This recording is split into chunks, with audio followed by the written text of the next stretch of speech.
Hola clipetes, hoy tengo en mi caja de unboxings, es que todavía la tengo que domar, el LG V40 ThinQ.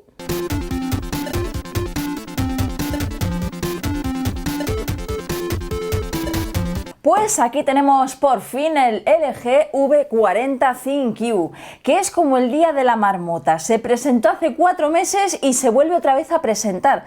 Últimamente los de LG están haciendo cosas rarísimas, porque de hecho lo presentaron en un momento en el que se estaban presentando otros dispositivos importantes como el iPhone, pero ellos decidieron lanzarlo. Pero solo lo lanzan para un mercado, el mercado estadounidense. De repente luego llega otra vez, hacen una segunda oleada, con lo cual después de 4 meses da la sensación de que tenemos un teléfono que ya es un poco viejuno, pero ojo, eso no implica que tenga malas características, así que eso es lo que vamos a ver. Pero antes de verlo vamos a ver la caja, una caja negra en la que pone V40 ThinQ y tenemos por aquí en el lateral 128 GB de almacenamiento y procesador Qualcomm Snapdragon, concretamente el 845. Si nos vamos a la parte de atrás, nos encontramos con que es el modelo de tarjeta europea. Y poca cosa más, una caja normal y corriente en la que tenemos también el color. Un color azul mate nuevo marroquí. No sé, qué color más raro. Venga, vamos a abrir la caja, cúter en mano, vamos a cortar el sellito y ¡pam! Ya lo tenemos. Pongo la caja aquí y tiro y ya está. Bueno, tenemos una gamuza que protege la pantalla del dispositivo. Bueno, realmente no lo protege, porque lo que lo protege es el plástico que tiene por encima, porque como todos los smartphones, pues tiene su plastiquito. Pero lo vamos a dejar aquí para luego verlo en mejores condiciones. Venga para acá. Vamos a ver el resto de cosas que hay en la caja, porque dentro de la caja hay otra caja. ¿Casualidad? No lo creo. Cajita, pum, pum, pum, aquí está. Bueno, pues aquí tenemos papeles. Tenemos por un lado la guía rápida de inicio, que es esta de aquí, que vendrá en varios idiomas, y tenemos por otro lado la tarjeta de garantía. Y dentro de la caja tenemos una bolsita con otro elemento que nos va a resultar bastante útil, que es el pinchi, un pinchi de cabeza redondita que vamos a dejar aquí para utilizarlo luego. Seguimos investigando el resto de cosas que hay en la caja. Bueno, tampoco es que sea muy difícil porque están a simple vista, como por ejemplo el cargador. Un cargador con tecnología Fast Charge de Qualcomm 3.0. Tiene por un lateral un conector USB tipo A y por aquí tenemos las clavijas para conectarlas al enchufe. Vamos, todo un clásico de los cargadores, conectarlos a la red eléctrica. Y tenemos también un cablecito. Este cable que es, por un lado tenemos una conexión USB tipo A y por el otro lado tenemos la conexión USB tipo C. Y seguimos viendo el resto de cosas que hay en la caja y nos queda una mini cajita. Una mini caja y ya está, ya no quedaría nada más. ¿Qué tenemos en la mini caja? Bueno, pues los auriculares. Auriculares que en el caso de los dispositivos de LG, concretamente en los LG V, toman una especial relevancia. ¿Por qué? Pues porque es un dispositivo que si el resto están enfocados a multimedia, estos todavía mucho más. Sobre todo a la parte de vídeo y especialmente en el audio. Así que los auriculares deberían estar a la altura. Estos son los auriculares que, como veis, son ear in. Tenemos por aquí el control. Un control donde podemos modificar el volumen. Aquí también tenemos un botoncito y en la parte de atrás tendríamos el micrófono. Y justo en esta zona de aquí, desde aquí hasta el conector mini jack, ojo, mini jack, lo que tenemos es el cable cubierto con hilo de nylon para que pueda ser más duradero, que evite los enredones, etc. Y ahora sí vamos por el LG V40 ThinQ. Bueno, si quitamos la gamuza, y voy a quitar esto también, nos encontramos con el plástico que protege el dispositivo, un plástico en el que tenemos algunas de las características de este smartphone.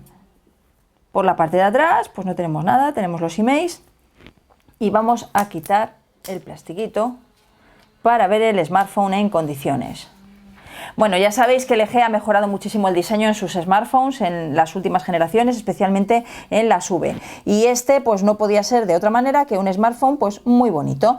Parte trasera, como ya decíamos al principio, es mate, azul mate. Vemos aquí este borde de metal en el que se incorpora la pantalla, que es ligeramente curvada en los laterales. Bueno, realmente lo que sería curvado no sería la pantalla, sería el cristal que la protege.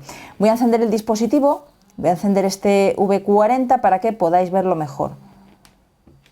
Hasta dónde llega la pantalla y hasta dónde no. Vamos, que no nos vamos a encontrar con un smartphone de pantalla curvada. Lo que sí que vamos a tener es un teléfono que tiene 6,4 pulgadas de diagonal y una resolución de 3120 x 1440 píxeles.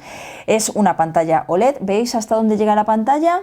Llega hasta ahí, se ajusta bastante a los bordes, haciendo que sea una pantalla Infinity Display, vamos, prácticamente sin marcos, pero que sin embargo sigue manteniendo un borde inferior y superior bastante ancho. Fijaos en el notch y en lo curioso que resulta que si hubiesen puesto la parte de arriba un poquito más ancha se habrían ahorrado el notch.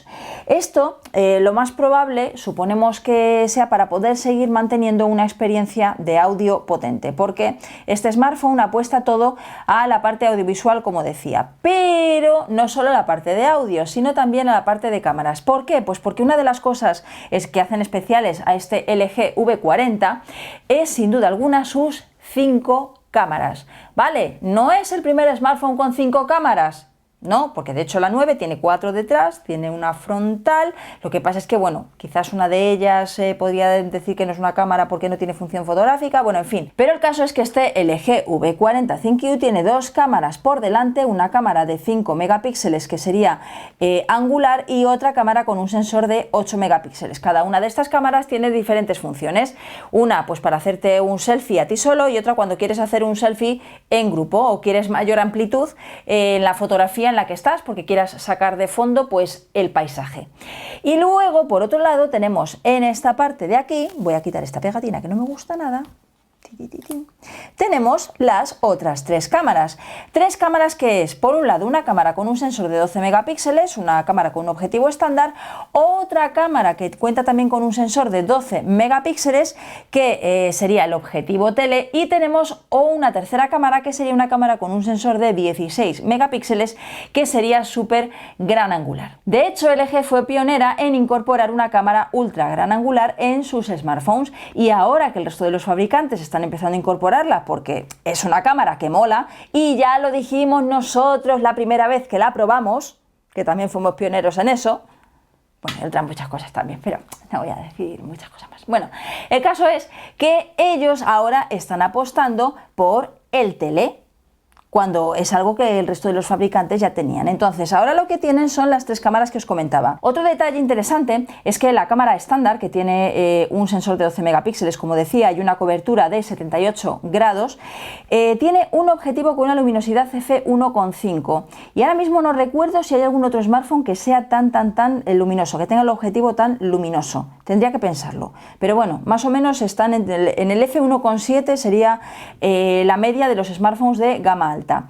Si estamos hablando del super gran angular, tenemos una cobertura de 107 grados y un objetivo con una luminosidad f1.9, que tampoco está nada mal, sobre todo teniendo en cuenta que las cámaras gran angulares, los objetivos gran angulares distorsionan mucho y normalmente suelen perder luminosidad por el camino, así que habrá que comprobar si esta combinación de gran angular con luminosidad acaba siendo pues unos buenos compañeros de viaje. Y luego por otro lado tenemos la cámara tele, una cámara tele que nos ofrece un objetivo f2.4 y un ángulo de cobertura de 45 grados. Esta cámara tiene un zoom 2 por respecto al objetivo normal. ¿Y cómo se verían estas 3 cámaras? Bueno, pues vamos a hacer una rápida prueba. Ahora mismo me estaríais viendo con la cámara estándar, pero Castromil pasa al gran angular. Ahora me estaríais viendo con el gran angular, bueno, a mí y a todo lo que tengo detrás. ¿Y qué pasa si vamos al tele?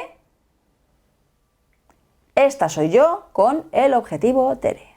¿Y cómo sería con la cámara frontal? Bueno, pues voy a hacer primero una foto con el angular normal, sonríe clipete, y otra con el que es más angular. Y este es el resultado. Esta es la fotografía más angular y esta es la menos angular. Más angular, menos angular. No hay muchísima diferencia porque una tiene 80 grados de cobertura y la otra tiene 90, pero, oye, un poquito sí se nota. Bueno, pues ya lo tenemos rápidamente configurado y ahora sí que podemos ver la pantalla OLED en todo su esplendor. La verdad es que es un teléfono muy bonito. Tiene protección Corning Gorilla Glass 5 en el cristal frontal, cuenta con protección Corning Gorilla Glass 5 también en la parte trasera, que es de cristal, y por supuesto en el cristal que protege las tres cámaras, que como veis están ligeramente sobredimensionadas en el cuerpo, pero es algo súper finito. Aquí está incrustado también el LED, el flash LED, y en esta zona de aquí tenemos el escáner de huellas dactilares, que como veis pues es redondito y está en la parte trasera. Si nos vamos a este lateral vemos el botón de encendido, apagado y bloqueo, y en esta zona de aquí tenemos la bandeja, una bandeja que es bastante ancha. Bastante ancha. En esta bandeja vemos que tenemos dos huecos, uno para una tarjeta nano SIM y el otro o bien para una tarjeta nano SIM o bien para una tarjeta micro SD de hasta 2 teras de capacidad. En este caso aumentaríamos el almacenamiento de 64 o de 128 GB, como por ejemplo en este caso. Y en esta bandeja vemos otro detalle, que es esa junta tórica en color gris clarito, que significa que este dispositivo es resistente frente a agua y a polvo. Concretamente cuenta con el estándar IP68, que hace que pueda sumergirse a 1,5 metros de profundidad durante 30 minutos. Eso es lo que resiste. Tenemos aquí, como decía, el botón de encendido, apagado y bloqueo. En la parte de arriba tenemos un micrófono. En este otro lateral tenemos el control de volumen y aquí tenemos un botón que es dedicado para Google Assistant. Y en la parte de abajo nos encontraríamos con altavoz, con la conexión USB tipo C, tendríamos aquí otro micrófono y por aquí tendríamos la conexión mini jack. Y esto es lo que nos deja un poquito más locos, porque un dispositivo que apuesta por audio digital y además que es un buen exponente de calidad de audio y audio digital, pues nos extraña que siga manteniendo una conexión analógica y no lo dé todo por el todo. Pero bueno, oye, pues ellos sabrán. También es verdad que es una opción más para el usuario, para que lo quiera. Aunque si quitasen la conexión mini jack a lo mejor podrían aumentar la batería, porque cuenta con una batería de 3.300 mAh. Y teniendo en cuenta que ahora mismo su competencia podría estar en los 4.000 mAh, pues ahí quizás estén perdiendo una baza importante, sobre todo teniendo en cuenta que si vamos a utilizar este smartphone para contenidos multimedia y grabar vídeos con alta calidad de vídeo y calidad de audio, pues al final esto acaba resintiéndose, acaba la autonomía resintiéndose un poquito. Esta es la interfaz del LG y vemos que en la parte de abajo tenemos la barra de navegación. Este icono que tenemos aquí significa que podemos cambiar de una tarjeta SIM a la otra. Imaginaos que en un momento dado queremos hacer una llamada con una o con otra, no tenemos que entrar, seleccionar, etcétera, etcétera. Simplemente vamos cambiando. Si nos vamos a general y acerca del teléfono, nos encontramos con que la información de software es versión Android 8.1, que ya podría ser la 9.0. Podría serlo, y tenemos también que cuenta con 6 GB de memoria RAM y en este caso 128 GB de almacenamiento, que también existe versión de 64 GB de almacenamiento. Procesador Qualcomm Snapdragon 845. De momento lo último de Qualcomm, aunque como bien sabéis Qualcomm presentó hace muy poquito el Qualcomm Snapdragon 855, que ya estamos deseando que llegue. Y hasta aquí el unboxing y un primer contacto con el LG V40 ThinQ. Y por cierto, si hay alguno que no sabe a qué viene esto de ThinQ, bueno, pues no es ni más ni menos que la forma en la que denomina la gente del LG el tema de la inteligencia artificial y sobre todo la conectividad con otros dispositivos que cuentan también con este estándar del LG. El precio del LG V40 ThinQ es de 999 euros y este precio es el que corresponde al modelo de 128 GB, que es el que se va a vender en España. El modelo de 64 GB no se va a vender, así que serían 128 GB de almacenamiento con 6 GB de memoria RAM. procesador Qualcomm Snapdragon 845. Pero ojo que ese precio además también incluye un monitor con sintonizador TDT, es decir, un monitor que podemos utilizar como monitor para el ordenador o televisor. Sí, el precio es un pelín alto, sobre todo teniendo en cuenta que LG no es la marca que mejor posicionada está en el mercado con los smartphones de gama alta. Pero el precio incluye un Smart TV, un monitor de 28 pulgadas que podemos utilizar como monitor o como Smart TV, y aquí ya nos plantea la duda, y es: hombre, ¿no podéis haber quitado el precio del monitor y dejarlo un poquito más barato? Y hasta aquí el unboxing y el primer contacto con el LG V40 ThinQ. Nos vemos en el siguiente videorama.